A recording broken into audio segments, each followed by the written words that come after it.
आजको लाइभ सेसनमा तपाईहरु सबैलाई फेरि पनि स्वागत गर्दछु र म आशा गर्छु तपाईहरुले केही न केही उत्साहको कुरा पाउनु भएको छ र केही यी लाइभका सेसनहरुबाट पाउनु भएको छ भनेर म आशा गर्दछु र त्यसैको लागि मैले प्रार्थना सहित यी विषयहरु तपाईहरुको अगाडि ल्याउँदै तपाईहरुको अगाडि प्रस्तुत गर्दै छु। म परमेश्वरलाई प्रथमतः धन्यवाद दिन्छु कि दुईटा सेसनमा मलाई प्रभुले सहायता गर्नुभयो र क्रिस्चियन संगालोले मलाई निरन्तर यसको लागि मौका दिइरहेको छ। उहाँहरुलाई पनि धन्यवाद दिँदै आजको मेरो सेसन सुरु गर्न चाहन्छु। युवा उमेरको महत्त्वको विषयमा सायद यो विषय आफैमा भेग छ, विषय आफैमा विशाल छ, तर म त्यसलाई छोटकरीमा र मेरो एंगलबाट र मैले जानेको बाइबलीय एंगलबाट यसलाई प्रस्तुत गर्ने कोसिस गर्नेछु र म आशा गर्छु निश्चय नै तपाईहरुसँग तपाईहरु कतिजना प्रियहरुसँग मेरो भन्दा पनि अझ बृहत ज्ञान यस विषयमा हुन सक्छ, मलाई भन्दा धेरै कुरा तपाईहरुलाई थाहा हुन सक्छ भन्ने कुरालाई पनि म सम्मान गर्दछु। किनभने अध्ययनमा म भन्दा धेरै परिपक्व धेरै अध्ययन गरेका व्यक्तिहरु पनि हाम्रा बीचमा हुनुहुन्छ। उहाँहरुसँग निश्चय नै म भन्दा धेरै ज्ञान छ। आशा गर्छु मैले मेरो अनुभव मेरो युवा मित्रहरुसँगको संगति उहाँहरुसँगको काम युवाहरुको बीचमा गरेको कामको कारणले मलाई धेरै अनुभव भएको छ। त्यही अनुभवबाट म धेरै कुराहरु बाँड्ने कोसिस गर्नेछु। दुईजना मित्रहरु आउनु भएको छ, उहाँहरुले जय मसीह भन्दै हुनुहुन्छ। मेरो पनि जय मसीह छ। म निरन्तर मेरो संगतिलाई अगाडि बढाइरहन्छु मेरो कुरालाई। सुरुमा म तपाईलाई यिर्मिया 1:5 मा लैजान चाहन्छु। मैले यता हेर्नु कारण चाहिँ मेरो स्क्रिन छ, मेरो स्क्रिनमा मेरो स्लाइड छ। म त्यो स्लाइड हेर्दै तपाईहरुको बीचमा जाने भएको कारणले म तपाईहरुलाई बेला बेलामा यो स्क्रिनबाट पनि हेर्नेछु। यिर्मिया 1:5 मा लेखिएको छ, मैले तँलाई तेरी आमाको गर्भमा रच्नु भन्दा अगाडि चिनिसकेको थिएँ। परमप्रभुले यिर्मियाको बारेमा भन्नुभएको कि परमप्रभुले यिर्मियालाई तिनकी आमाको गर्भमा रच्नु भन्दा अगाडि चिनिसक्नु भएको थियो। अब त्यसलाई प्र्याक्टिकल उसमा हेरौं। त्यहाँ जानुभन्दा अगाडि तपाईहरु सबैलाई म एउटा जानकारी दिन चाहन्छु। हाम्रो परमेश्वर महान परमेश्वर, महामहिमामय परमेश्वर, विशाल परमेश्वर, अनि उहाँ सृष्टि भन्दा अलग्गै हुनुहुन्छ। अनि अहिले हाम्रो बच्चाहरुले एउटा शब्द खुब सिकेका छन्, मैले त्यसलाई अलि दोहोर्याइ सिकाए, एक्स निहिलो, अर्थात उहाँले सृष्टि गर्ने बेलामा शून्य पनि थिएन। त्यस्तो कुराबाट परमेश्वरले सृष्टि गर्नुभएको।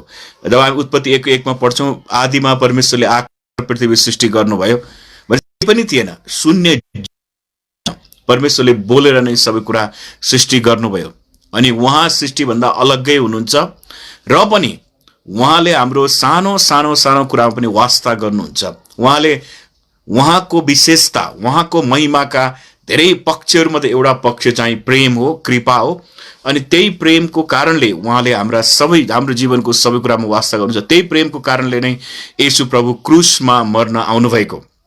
अनि त्यो अचम्मको कुरा परमेश्वरको बारेमा, जब म परमेश्वरको बारेमा आफै पनि विचार गर्छु, उहाँ त अलौकिक परमेश्वर, यस संसार भन्दा अलग्गै, यो भौतिक आयाम भन्दा, यो भौतिक फिजिकल डाइमेन्सन भन्दा पर हुनुहुन्छ उहाँ, र पनि उहाँ कुराको वास्ता गर्नुहुन्छ। अब अघि मैले यिर्मिया 1:5 लाई तपाईलाई भनेको थिएँ कि यिर्मिया जय मसीह भन्दै हुनुहुन्छ धेरै मित्रहरुले। मेरो पनि जय मसीह छ। तपाईहरु प्रत्येकको नाम काटेर म जय मसीह भन्न अलिकति असम्भव होला, तर म मेरो सेसनलाई निरन्तर अगाडि बढाउँछु र धन्यवाद तपाई जसले अभिवादन गर्नुभएको छ र सेसनमा सहभागी हुनुहुन्छ। मैले तँलाई तेरी आमाको गर्भमा रच्नु भन्दा अगाडि चिनिसकेको थिएँ। लागि बुवा र आमाको शारीरिक सम्पर्कबाट जन्मको सुरुवात हुन्छ, त्यो सबै हामी सबैलाई थाहा छ। एकचोटी शारीरिक सम्पर्क गर्दा बुवाको, केटाको शरीरबाट आमाको गर्भाशयमा लाखौं शुक्रकीटहरू प्रवेश गर्छन्। लाखौं शुक्रकीटहरू प्रवेश गर्छन्। अनि ती लाखौं शुक्रकीटहरू मध्ये सायद थोरै भन्नाले केही लाख तिनीहरू यात्रा गरेर आमाको पाठेघरबाट यात्रा गरेर डिम्ब वाहिनी नलीमा पुग्न सक्छन्। म यसलाई अलिकति मेरो क्यामेरालाई घुमाएँ, मेरो कम्प्युटरमा स्क्रिन तपाईँलाई म देखाउन चाहन्छु। तपाईँले यो मेरो कम्प्युटरको स्क्रिनमा हेर्नुभयो भने, क्लोजली हेर्नुभयो भने तपाईँले यहाँ देख्नुहुन्छ, यो चाहिँ पाठेघर भयो। पाठेघरभन्दा भित्रपट्टि डिम्ब वाहिनी नली, अनि यो तपाईँले देख्नुभएको आमाको अन्डा र अनि यो शुक्रकीट अन्डाभित्र प्रवेश गर्न लागेको त्यो तपाईँले देख्नुहुन्छ। त्यसलाई सायद बायोलोजी पढ्ने विद्यार्थीहरूले मभन्दा अलि धेरै राम्रोसँग व्याख्या गर्न सक्नुहुन्छ। मैले जति अध्ययन गरेको छु त्यसको कुरामा तपाईँलाई बताउँदैछु। त्यो करोडौं लाखौं शुक्रकीटहरूमध्ये एउटाले मात्रै आमाको अन्डालाई पेनेट्रेट गरेर, आमाको अन्डालाई छेडेर मानिसको फर्स्ट जाइगोट अथवा मानिसको पहिलो कोष सुरु गर्न सक्छ। अनि कुन शुक्रकीटले आमाको अन्डालाई सेचन गरेर छेडेर नयाँ जीवन सुरु गर्ने भन्ने थाहा हुँदैन, आमालाई पनि थाहा हुँदैन, साइन्सलाई पनि थाहा मात्रै थाहा हुन्छ। अनि जब त्यो फर्स्ट जाइगोट बन्छ फ्यालोपियन ट्युबमा अथवा डिम्ब वाहिनी नलीमा, पाठेघरमा हुँदैन, डिम्ब वाहिनी नलीमा, अनि कतिजनाको चाहिँ त्यहीँ बस्छ, त्यहीँ त्यो इम्प्लान्टेसन हुनुपर्ने, रोपण हुनुपर्ने, त्यो हुन नसक्दाखेरि त्यो त्यहीँ बस्छ। त्यहीँ बसेपछि अनि त्यो चाहिँ डक्टर, किनभने त्यसले चाहिँ आमा र बच्चा दुवैको ज्यान खतरामा हुन्छ भनेर, त्यो अर्को बायोलोजिकल फ्याक्टर भयो। तर त्यसरी सुरु भएको फ्यालोपियन ट्युबमा सुरु भएको मानव जीवन पहिलो कोषबाट त्यो यात्रा गरेर 6 देखि 8 दिनमा, 6 देखि 8 दिन अथवा 10 दिनमा त्यो फ्यालोपियन ट्युबबाट यात्रा गरेर त्यो पहिलो जाइगोट चाहिँ अब बिस्तारै त्यसको अब मल्टिप्लाई, त्यसको कोषहरूको गुणात्मक रूपले वृद्धि हुँदै बढ्दै जान्छ। अनि त्यो चाहिँ आएर पाठेघरमा आएर इम्प्लान्टेसन हुन्छ, पाठेघरमा आएर बस्छ। अनि जसलाई चाहिँ गर्भ बसेको भन्छन्, मैले बुझे अनुसार उसको स्वास्थ्यको भाषामा, अथवा इम्प्लान्टेसन पनि भन्दा रहेछन् इङ्ग्लिसमा। भनेपछि कुन शुक्रकीटले कुन आमाको अन्डालाई सेचन गरेर परमेश्वरको हातमा छ। अनि जुन बेला जब फर्स्ट जाइगोट फ्यालोपियन ट्युबमा आमाको डिम्ब वाहिनी नलीमा भन्छ, त्यतिखेर नै त्यो व्यक्तिको आँखा कस्तो बन्ने, नाक कस्तो, के अरे रङ, मान्छेले नक्कली रङ कस्तो बन्ने, हातखुट्टा कति लामो छोटो कस्तो हुने, नङको आकार कस्तो, त्यतिखेर नै निर्धारण भएको हुन्छ भनेर विज्ञानले र बायोलोजिकल स्टडीहरूले पनि प्रमाणित गरेको कुरा हो। भनेपछि बाइबलमा परमेश्वरले भनौँ यिर्मियालाई बोलेको त आजभन्दा लगभग 2600-2700 वर्ष अगाडि परमेश्वरले यिर्मियालाई भन्नुभएको, मैले तँलाई तेरी आमाको गर्भमा रच्नुभन्दा अगाडि चिनिसकेको छु। भनेपछि परमेश्वरलाई कुन व्यक्ति जन्मिनुपर्छ, कुन चाहिँ शुक्रकीटले आमाको अन्डालाई सेचन गरेर कुन नयाँ जीवन सुरु गर्नुपर्छ भन्ने कुरा परमेश्वरले गाइड गर्नुहुन्छ। जब तपाईँले मानव जीवनको कसरी विकास हुन्छ भन्ने कुरा तपाईँले गहिरो अध्ययन गर्नुहुन्छ। मलाई पनि थिएन, जब मैले भोइस अफ फिटसको केही पाठहरू मैले अनुवाद गर्ने मौका पाएँ। त्यो अनुवाद गर्दाखेरि मैले अझ धेरै, अनुवादमा चाहिँ अर्निङ र लर्निङ दुइटै हुन्छ, अनि त्यसरी मैले यो कुरा सिक्ने मौका पाएँ। पछि मैले पनि मेरो व्यक्तिगत अध्ययनमा यसको बारेमा केही कुरा अध्ययन गरेको छु। त्यसरी हेर्दा परमेश्वरले आमाको गर्भमा कुनै पनि बच्चा आएर इम्प्लान्टेसन हुनुभन्दा अगाडि नै परमेश्वरले त्यो व्यक्तिलाई चिन्नुहुन्थ्यो। त्यसकारण हामी बाइबल अनुसार भ्रूण हत्या चाहिँ अपराध हो, परमेश्वरको दृष्टिमा हत्या हो भनेर। किनभने जब फर्स्ट जाइगोट भन्छ, पहिलो कोष मानिसको सुरु हुन्छ, परमेश्वरले त्यो व्यक्तिलाई नै मानिस भनेर भन्नुहुन्छ। आकार वृद्धि हुने, बाहिर बस्ने, आमा गर्भभित्र बस्ने, बाहिर बस्ने कुरा त्यो पछि बायोलोजिकल कुराहरू भयो, स्वाभाविक नेचुरल कुराहरू भयो। तर परमेश्वरले यसरी मानिसलाई आमाको गर्भदेखि चिन्नुहुन्छ। भजन सङ्ग्रह 139 को 13 देखि 16 पढ्दा तपाईँले पाउनुहुन्छ कि परमेश्वरले त्यहाँ कसरी आमाको गर्भमा, त्यहाँ लेखेको छ, तपाईँले मलाई मेरी आमाको गर्भमा रच्नुभयो, तपाईँले नै म भित्रका अङ्ग प्रत्यङ्ग बनाउनु भयो। भनेपछि प्रत्येक व्यक्ति जब आमाको पेटमा अद्भुत रीतिले बनिँदै थियो, परमेश्वरले नबनिएको, मानिसको नबनिएको शरीरलाई देख्नुभयो भनेर भजन सङ्ग्रह 139 को 13 देखि 16 लेखेको छ। परमेश्वरले तपाईँ जो अहिले मेरो यो सुन्दै हुनुहुन्छ नि, तपाईँ प्रत्येकलाई जन्मदेखि नै चिन्नुहुन्छ। तपाईँ जन्मिनुभन्दा अगाडि, तपाईँ आमाको गर्भमा आउनुभन्दा अगाडि भनेको तपाईँ फ्यालोपियन ट्युबमा, आमाको डिम्ब वाहिनी नलीमा बुवाको कुन शुक्रकीटले गएर आमाको अन्डालाई छोएर सेचन गरेर नयाँ जीवन सुरु गर्ने भन्ने कुरा परमेश्वरलाई थाहा थियो, परमेश्वरले त्यो प्रक्रियालाई गाइड गर्नुभएको थियो, त्यो प्रक्रियालाई परमेश्वरले अगाडि बढाएर तपाईँलाई चुन्नु। त्यसकारण तपाईँ जोसुकै हुनुहुन्छ, तपाईँको जीवन चाहिँ दुर्घटनावश आएको होइन। अहिले यो लकडाउनको समयमा करिब 1000 भन्दा बढी मानिसहरूले आत्महत्या गरेका छन् भनेर हामीले समाचारहरू पढ्दैछौँ। उहाँहरूको लागि आशाविहीन भएर अथवा विभिन्न कारणले उहाँले आत्महत्या गर्नुभयो। तर त्यो जीवन, यो मानव जीवन परमेश्वरले दिनुभएको एकपल्टको लागि दिनुभएको जीवन हो र यो जीवन फेरि दोहोऱ्याएर कसैले पनि पाउन सक्दैन, किनभने हिब्रूमा लेखेको छ मानिसको लागि एकपल्ट जन्म र त्यसपछि इन्साफ निश्चित गरिएको छ। मैले भन्दै थिएँ कि परमेश्वरले तपाईँलाई असल कार्यको लागि बनाउनु भएको, त्यसकारण तपाईँ हुनुहुन्न। तपाईँ कोही पनि म त बेकार बाबाआमाले गल्ती गरेर जन्मेछन् भन्ने कुरा होइन, किनकि परमेश्वरले नै प्रत्येकलाई यस पृथ्वी, प्रत्येकको लागि परमेश्वरसँग असल अभिप्राय छ। त्यसकारण मित्रहरू, तपाईँलाई म फेरि पनि भन्न चाहन्छु, म यो पाठमा जानुभन्दा अगाडि मैले किन आज युवा उमेरको महत्त्वको बारेमा कुरा गर्दा मैले किन जन्म कुरा गरेँ भनेदेखि तपाईँलाई थाहा एक्सिडेन्टली, दुर्घटनावश यस पृथ्वीमा जन्मेको होइन। तपाईँको यो जीवनमा असल अभिप्राय दिनुभएको हो र महान परमेश्वरले मानवको बारेमा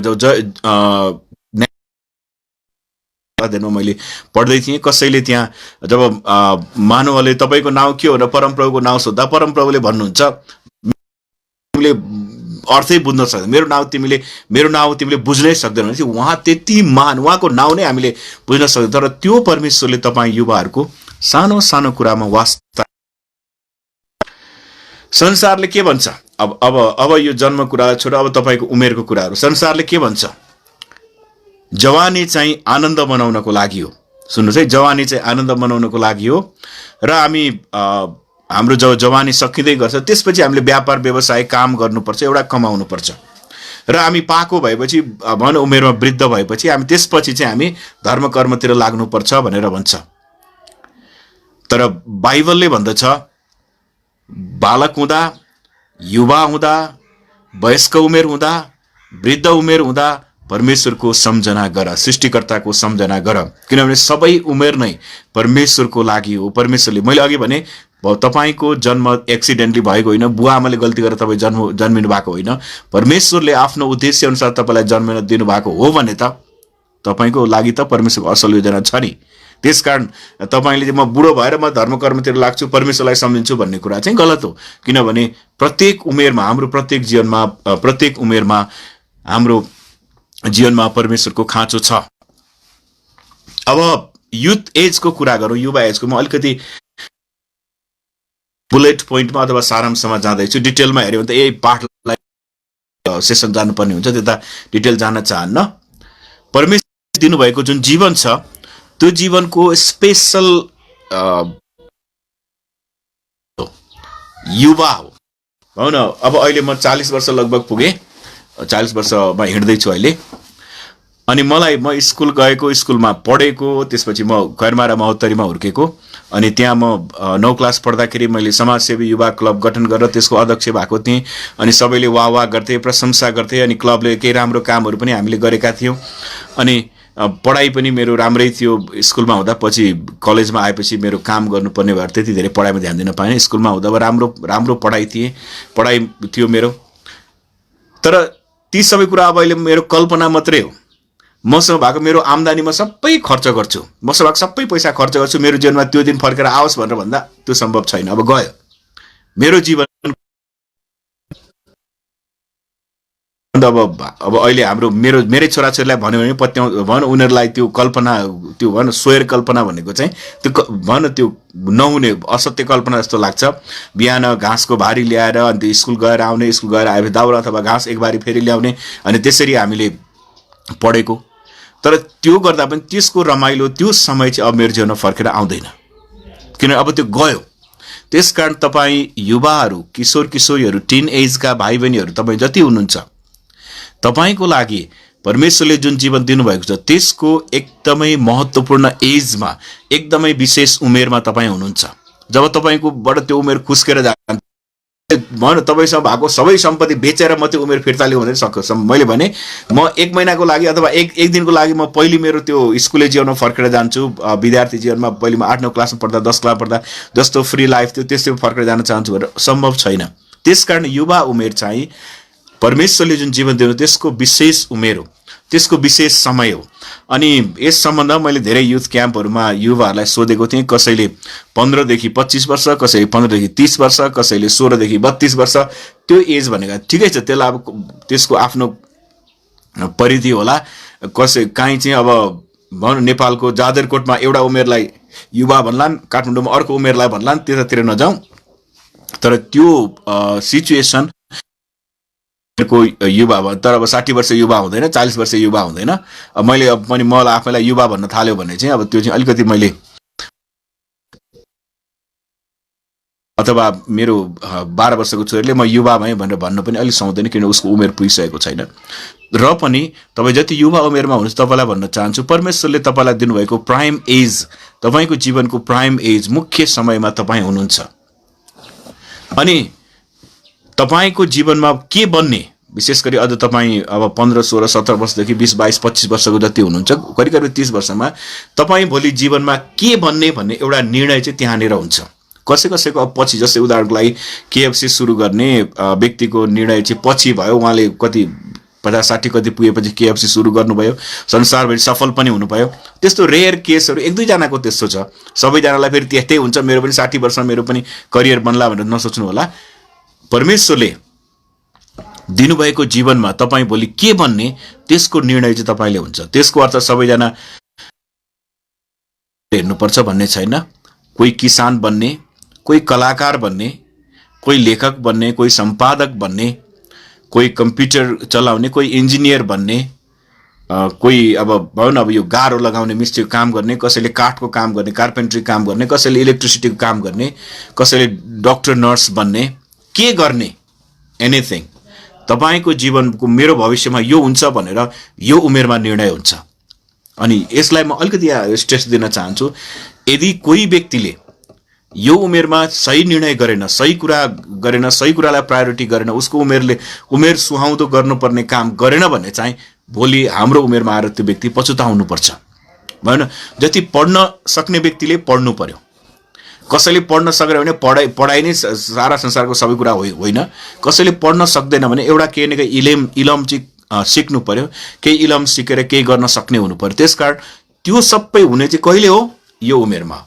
अझ भनौँ न अब तपाईँ 30 वर्षभन्दा कम उमेरमै तपाईँले गरिसक्नुपर्छ। के भनिन्छ भने 30-35 वर्ष लागेपछि बिस्तारै मान्छेको ब्रेन, यो दिमाग चाहिँ बिस्तारै तलतिर हुँदै जान्छ। अनि यसको जुन सिक्न सक्ने क्षमता, लर्निङ क्यापेसिटी, त्यसलाई कुनै बाहिरको इन्फर्मेसन लिन सक्ने क्षमता चाहिँ बिस्तारै घट्दै घट्दै घट्दै जान्छ। अब हामीले चाहिँ अब स्टडी गरेर, अध्ययन गरेर, यो दिमागलाई नयाँ नयाँ अभ्यास गरेर हामीले यसलाई ताजा राख्ने, कायम राख्ने मात्रै अब हाम्रो दिमाग अझै धेरै फुलेर विकास भएर ठुलो कुरा केही पनि हुँदैन। किनभने अब यो परमेश्वरले दिनुभएको उमेर नेचुरल प्रक्रिया हो। सबैजना यही उमेरबाट भएर गएका छन्।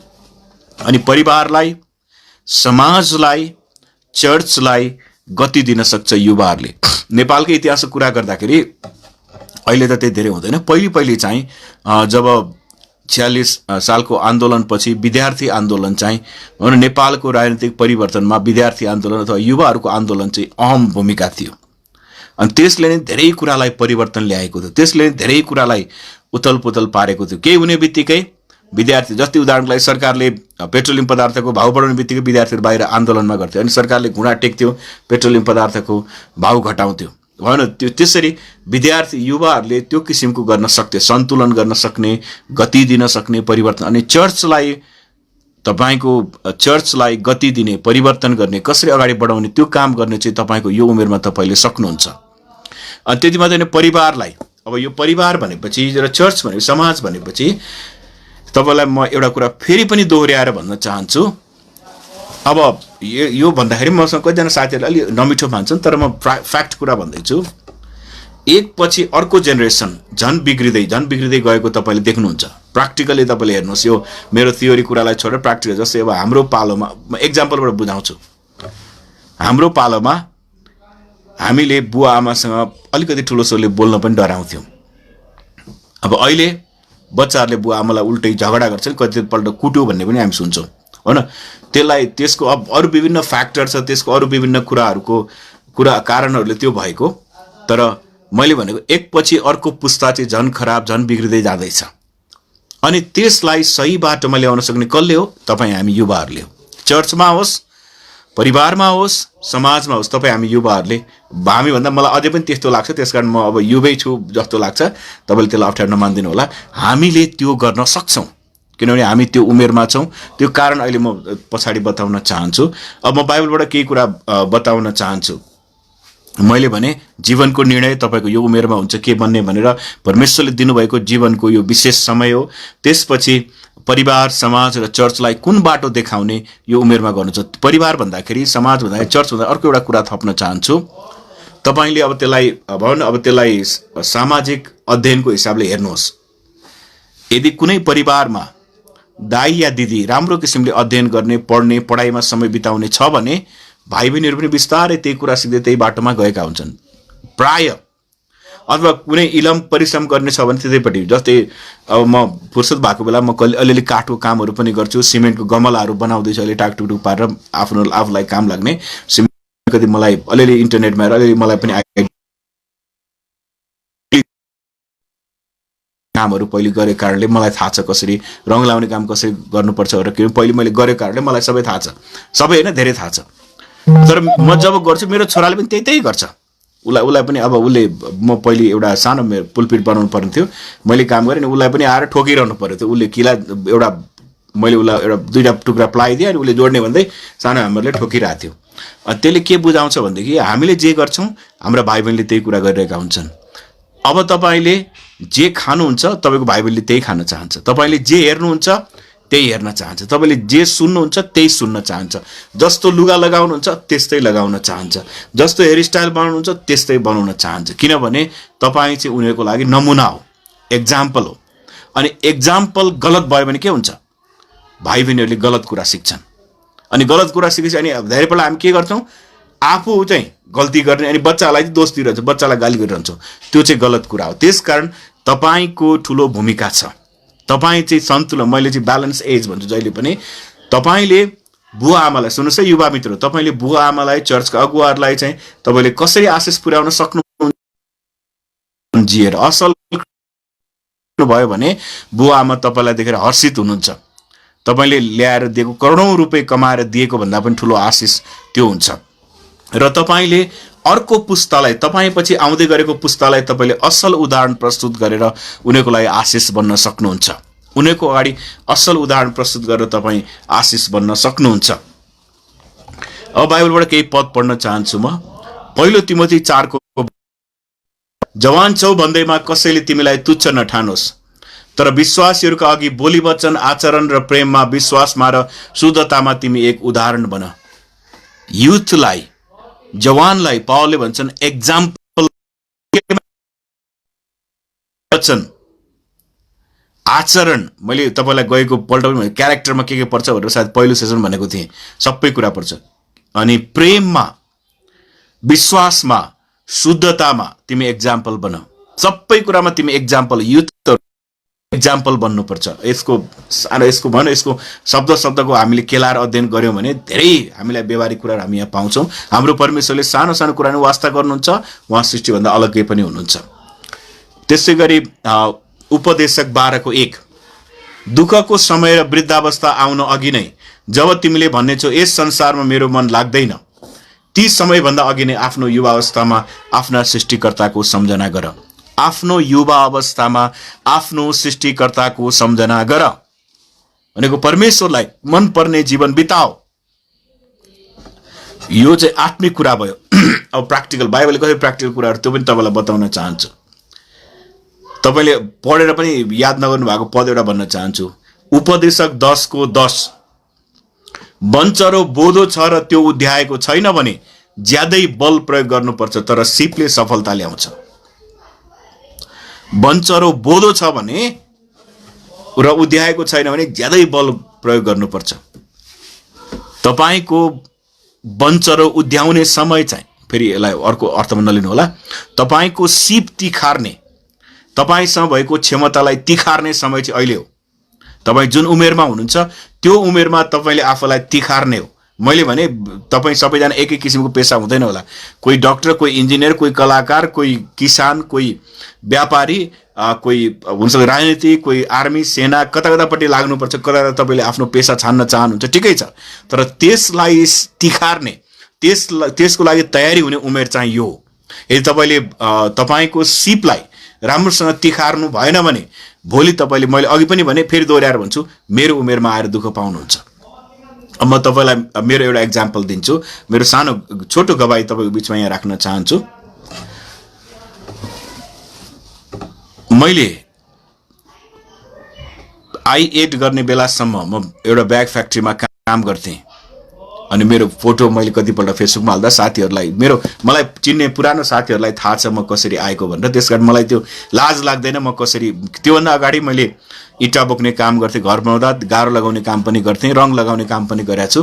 किनभने आफूले गरेको काम चोर्या फटाइ गरेको कुरा गर्नु त भएन। काम पाखुरा बजारेर खान त डराउनु पर्दैन, लाज मान्नु पर्दैन। म अहिले पनि गर्छु, अहिले पनि सरसफाइ। अनि जब मैले मेरो B.Ed सिद्ध्याएँ त्यसपछि मैले के गर्ने भनेर मैले मेरो जीवनको बारेमा विचार गरिरहेको थिएँ। मलाई एउटा विचार आयो, एउटा सोचाइ, मैले मेरो मनमा मैले एउटा योजना बनाएँ। एउटा विषय समाउनु पर्छ जुन विषयले मलाई पछिसम्म मेरो जीवन जिउनलाई सजिलो होस्। अनि मेरो विषय के थियो भने भाषा साहित्य भनेको चाहिँ मेरो रुचिको विषय हो पहिलेदेखि नै। अनि त्यसो भएको कारणले मैले सन् 2004 तिर जब मैले मेरो मेजर इङ्ग्लिसमा मैले B.Ed गरेको, टिचिङ इङ्ग्लिसमा, अनि जब मैले सिद्ध्याएँ त्यसपछि मैले अनुवादको कुराहरू सिकेँ। अनि भाषा अङ्ग्रेजी सिकेँ, नेपाली पनि अझै तिखारेँ। अनि त्यसपछि मैले करिब 2 देखि 3 वर्ष भयो न, सन् 2004, 5, 6 3 वर्ष चाहिँ मैले सित्तैमा काम गरेँ। धेरै मान्छेको सित्तैमा काम गरेँ। थोरै पैसा लिएर, मिनिमम पैसा लिएर मैले अनुवादको, सम्पादनको कामहरू गरेँ। र जब अब मलाई लाग्यो अब म चाहिँ मेरो अनुवादको गुणस्तर राम्रो हुन्छ, सबै राम्रो छ भन्ने भयो, त्यसपछि मैले बिस्तारै मेरो रेट राख्न थालेँ। र अहिलेको समयमा आएर मैले मेरो रेटमा म काम गर्न सक्छु। मान्छेको रेटमा मैले काम गर्नु पर्दैन, म मेरो रेटमा काम गर्छु। अनि अनुवादमा मैले सुरुमा भनेको थिएँ अर्निङ र लर्निङ दुइटै छ। जब यो हाम्रो भुटानी अमेरिका लिएर गयो त्यसपछि त्यहाँको लागि नेपालीमा धेरै कुरा चाहिने थियो। एउटा काम गऱ्यौँ, हामीले एक दुईजना भाइहरू हुनुहुन्छ जोसँग हामीले मिलेर काम गऱ्यौँ। भयो सन् 2008, 9, 10 तिर चाहिँ राम्रो पैसा कमाइ गरेर र राम्रै व्यवस्थित गरेर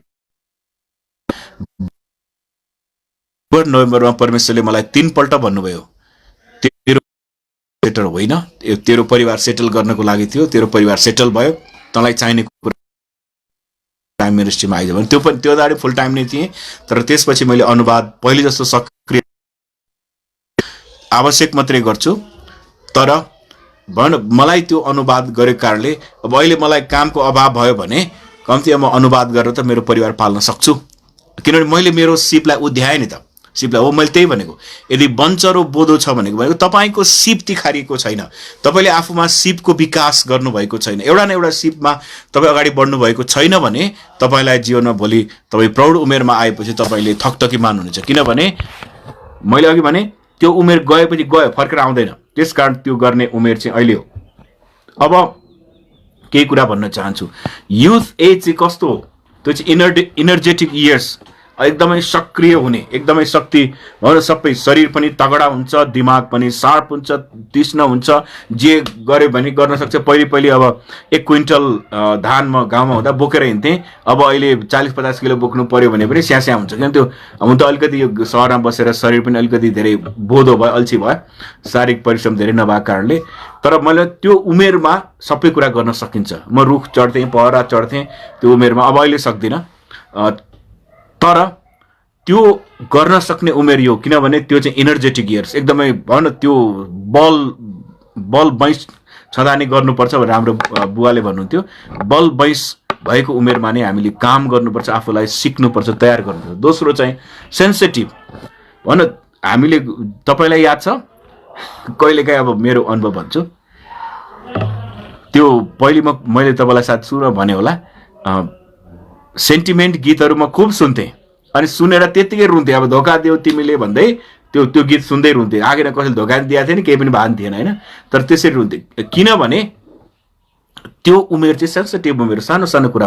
तपाईँ युवा मित्रहरू सानो सानो कुरा सेन्सिटिभ हुनुहुन्छ, जुन कुरा चाहिँ मैले सायद अब यसपछि नेक्स्ट सेसनमा, अब आजलाई लामो समय छैन हामीसँग। र अर्को चाहिँ टिचेबल। अब सेन्सिटिभ भन्दाखेरि यो बेलामा तपाईँले परमेश्वरलाई चिन्ने निर्णय गर्नुभयो, परमेश्वरलाई छान्ने निर्णय गर्नुभयो भने चाहिँ तपाईँको परमेश्वरको तपाईँले धेरै कुरा परमेश्वरको वचनबाट सिक्न सक्नुहुन्छ र अरू मानिसहरूलाई धेरै त्यस्ता असल कुराहरू तपाईँले सिकाउन सक्नुहुन्छ। तर जति उमेर ढल्किँदै जान्छ के हुन्छ, अनुभवले कतिवटा कुराहरूले त्यो छाला मोटो हुन्छ नि, त्यो सुन्नलाई गाह्रो हुन्छ। मानिसले सजिलै कति कुरा सुन्न सक्दैनन्, मानिसको ब्रेनले त्यो प्रोसेस गर्ने भन्छ नि, ब्रेनभित्र त्यो कुरा, त्यो सोचाइलाई, त्यो विचारलाई सोच्ने क्षमता बिस्तारै, माफ गर्नु होला पाका उमेरकोलाई मैले त्यसो गलत भन्न खोजेको होइन, तर युवाहरूको भन्दा कम हुँदै जान्छ, त्यसकारण त्यो चाहिँ सोच्ने उमेर हो।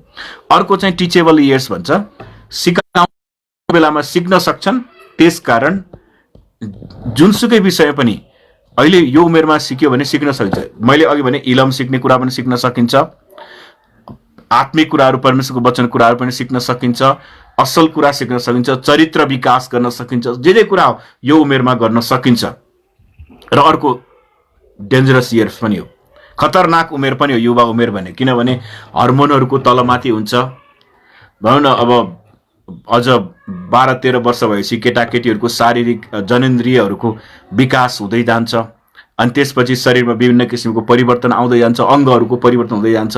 हुन त यो स्वाभाविक हो, परमेश्वरको योजना अनुसार नै सबै कुरा असलै भयो, खराब भएको होइन, तर हाम्रो शरीरमा अनौठो अनौठो जस्तो के विकास भएको कारणले हामीलाई, अनि त्यस प्लस सँगसँगै हर्मोनहरूको र शरीरमा भएका रसायनहरूको तलमाथि भएको कारणले त्यसले हाम्रो मुडलाई पनि तलमाथि गराउँछ, अनि त्यसकारण यो डेन्जरस पनि हो।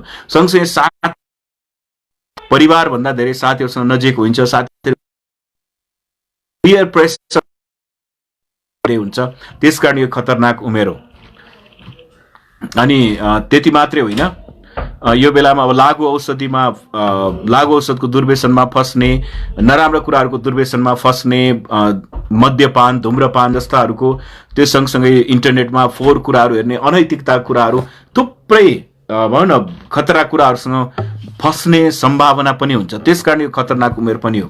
अब आजको सेसनलाई मैले समग्रमा टुङ्ग्याउनु पर्दाखेरि यसलाई सक्ने बेलामा म भन्न चाहन्छु कि परमेश्वरले यो जुन युवा उमेर तपाईँलाई दिनुभएको छ, त्यो उमेर चाहिँ तपाईँको जीवनमा फर्केर आउँदैन। त्यो समय, अब यो समय तपाईँको जीवनमा फेरि फर्केर आउँदैन। त्यसकारण जे गर्नुपर्छ, त्यसकारण गर्नुपर्छ, परिश्रम गर्नेले परिश्रम गर्नुपर्छ, परमेश्वरको जान्नुपर्छ र आफ्नो सृष्टिकर्ताको महिमाको लागि भने। मेरो 24 बिहा भयो, बिहा भएको करिब 10 साल मैले नेपालको थुप्रै ठाउँमा यात्रा गरेर बिताएँ। अनि म कहिलेकाहीँ कैलाली 2 दिन 3 दिन के अरे त्यहाँ फेरि नाइट बस चढेर उता पूर्व पुगेर पुरा 2 दिन आएर फेरि म बोल्न सक्थेँ। अब मेरो बिस्तारै मेरो उमेरले, हुन त अझै त्यति बुढो हुने बेला भइसकेका छैन, तर पहिले जस्तो बिस्तारै घट्दैछ। त्यसको कारणले तपाईँलाई म आज चाहन्छु, जे गर्न चाहनुहुन्छ, जे सिक्न चाहनुहुन्छ, जे कुरा चाहनुहुन्छ, तयार गर्न चाहनुहुन्छ, त्यो गर्ने उमेर अहिले हो। अनि अब अप्ठ्यारो होला, फेसबुक चलाएर समय बिताएर नाना किसिमका भिडियो हेरेर तपाईको हुँदैन, समयको सदुपयोग हुँदैन।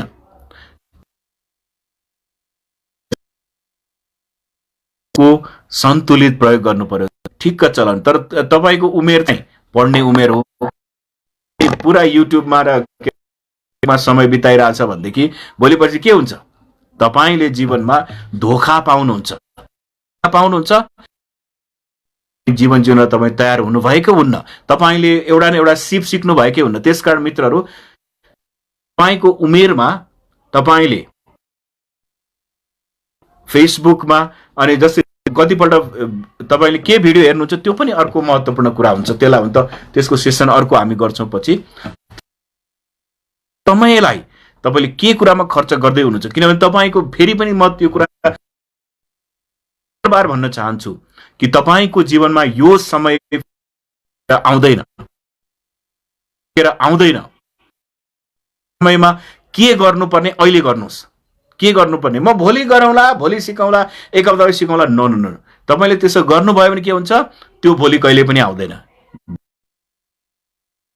त्यसकारण तपाईँको उमेर परमेश्वरले दिनुभएको यो उमेर हो, यो मौका हो तपाईँको जीवनमा। यो मौकामा तपाईँले ठिक किसिमले तपाईँको सिपलाई तिखार्ने, तपाईँको क्षमतालाई तिखार्ने, तपाईँको पढाइलाई पुरा गर्ने, तपाईँको सिप सिक्ने। तपाईँ नेपालभित्र नेपाल बाहिर जहाँ सुन्दै हुनुहुन्छ तपाईँहरूले, म तपाईँहरूलाई सबैलाई भन्न चाहन्छु, तपाईँको उमेर सुहाउँदो के गर्नुपर्छ त्यो गर्नुहोस्, ताकि तपाईँ भोलि वयस्क उमेरमा गएपछि तपाईँले त्यो रोपेको भनौँ न, जे रोप्छ त्यसैको कटनी गर्छ भनेर बाइबलमा भन्छ नि। तपाईँले अहिले असल कुरा रोप्नु, असल कुरा भनेको तपाईँले सिप सिक्नुभयो, मेहनत गर्नुभयो, आफूलाई त्यो किसिमको भनौँ न भोलि ठाउँमा उभिन सक्ने सक्षम बनाउनु भयो, एउटा न एउटा सिपमा दरो गर्नुभयो भनेदेखि भोलि तपाईँले त्यसैको फल खाएर तपाईँको जीवन बिताउन सक्नुहुन्छ।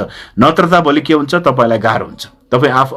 तपाईँ आफैलाई भोलि त्यो दिनमा चाहिँ टाउकोमा हात लगाएर मैले किन त्यो दिनमा यो गरिनँ, किन मेरो जीवनमा मौका हुँदा मैले गरिनँ भन्ने त्यो दिन आउँछ। प्रभु गरून्, प्रभुले तपाईँलाई सहायता गर्नुभएको होस्, हामी सबैलाई सहायता गर्नुभएको होस्, किनभने प्रभु येशूको सहायता हामी सबैलाई प्रत्येक दिन चाहिन्छ। र फेरि पनि तपाईँले भएको लागि धन्यवाद दिन्छु। प्रार्थना गर्छु कि तपाईँले यो सुनेपछि विशेष गरी भाइ बहिनी बुवा आमाहरूले कसरी सदुपयोग गर्ने त्यो कुरा विचार गर्नुहोस्। हुन त अझ धेरै हामी हेर्दै जानेछौँ। तपाईँको प्रतिक्रियाको पनि आशा गर्दछु। यदि तपाईँलाई बुझे मलाई गाली नगर्नुहोस्, मलाई गाली गरेको तपाईँलाई मन पर्दैन निश्चय हैन। तपाईँले मलाई गर्न सक्नुहुन्छ अथवा कुनै प्रश्न छन् भने पनि तपाईँले सोध्न सक्नुहुन्छ, र मैले बोलेको कुरा कुनै गल्ती गरेको छु भने तपाईँले मलाई सुधार गर्न सक्नुहुन्छ, अथवा तपाईँले त्यस्तो बुझ्नुभयो भने तपाईँले भयो न, तपाईँले मैले गल्ती बोले जस्तो तपाईँलाई लाग्यो भनेदेखि मलाई मेसेज गर्नुहोस्। म